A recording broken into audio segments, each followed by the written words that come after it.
Hey guys, bought a used Duramax LB7 not too long ago. So today I'm going to be replacing the old fuel filter with first off a completely new primer fuel filter housing, new fuel line, and as you can see I already got mocked up down there a cat fuel filter adapter made by Nicktane. Alright, so first thing I gotta do is get a bunch of stuff out of my way. I'm gonna take the air intake off. What else? Probably some hoses and stuff. Because with this kit, I need to replace some fuel lines because it's not a direct fit. I purchased the upgraded primer housing. You can't really see here, but it's different than the stock one, and you just gotta run different fuel line. That's why they give you the fuel line. So the old fuel line has to come out, and it's a good idea to replace that anyway. Got the old primer housing out and one of the fuel lines. All I had to do was remove the air box and the intake tube, and I was able to reach over here, and there's the nipple right there. That's the outgoing fuel line. It's a good idea because these two fuel lines, they only go one way, so one's in and one's out. I made sure to write on this crusty banjo fitting here in, scraped it in there. A little pro tip, so that way when I reinstall the new primer housing, I'll know which way the fuel hoses go. So this is the new one. This is an updated design by D-Max stores. The only difference is, first of all, the elbows that run the fuel lines are a little bit different. Also, there's no plug for the filter heater. I guess they're relatively unnecessary. So that'll be a nice little upgrade. But before you do that, I got a Nicktane filter adapter so I could run this cat filter, which is supposed to filter fuel better and have better flow. Before you can run one of these, you have to make sure, even if you have your old primer housing, old or new, you have to take it off and remove this check ball, and there's a spring underneath. And it's simple enough. You just take these two Torx screws off, take that plastic piece off, and remove the spring and plastic ball. And just a heads up, if you're doing this, these Torx screws take a maximum of like 5 to 7 foot-pounds to tighten down. They just need to be snugged. Make sure you don't over tighten these, because the reason I'm replacing this whole head is because I screwed up and broke two of the three Torx bolts on top of the old one because I over tightened them just with a little 1/4-inch drive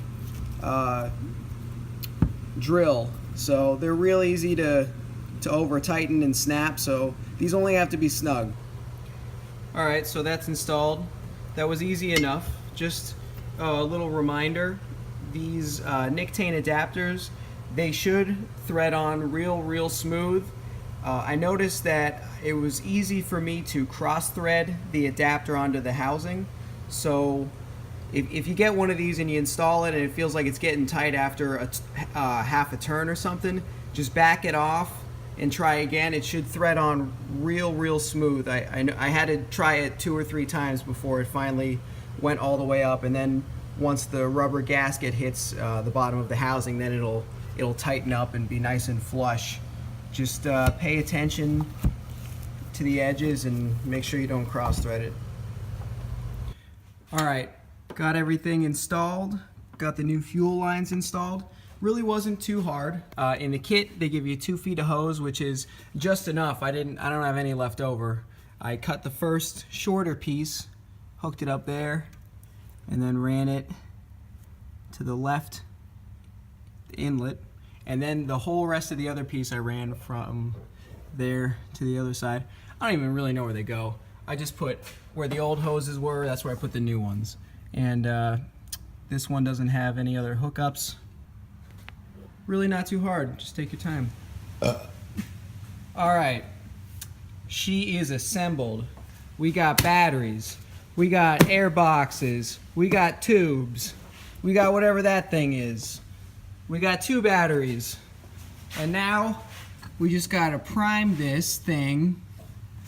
How you do that is you take this little guy here and you unscrew it. And you unscrew it like so. Look at that.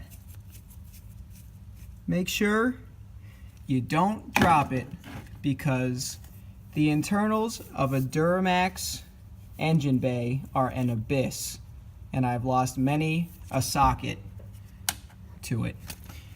And then, okay, that's off. You pump this thingy like this. Oh, wow, that was really fast. Huh. Okay, you pump it till fuel comes out, and then you put this thing back on.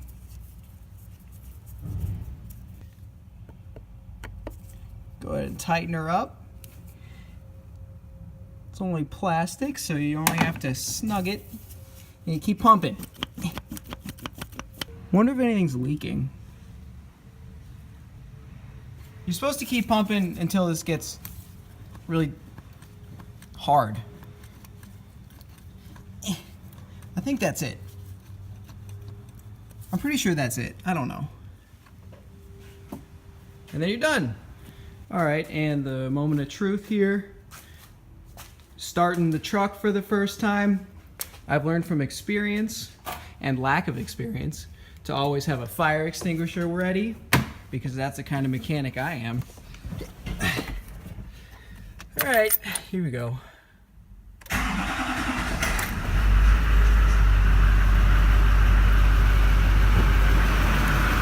Huh.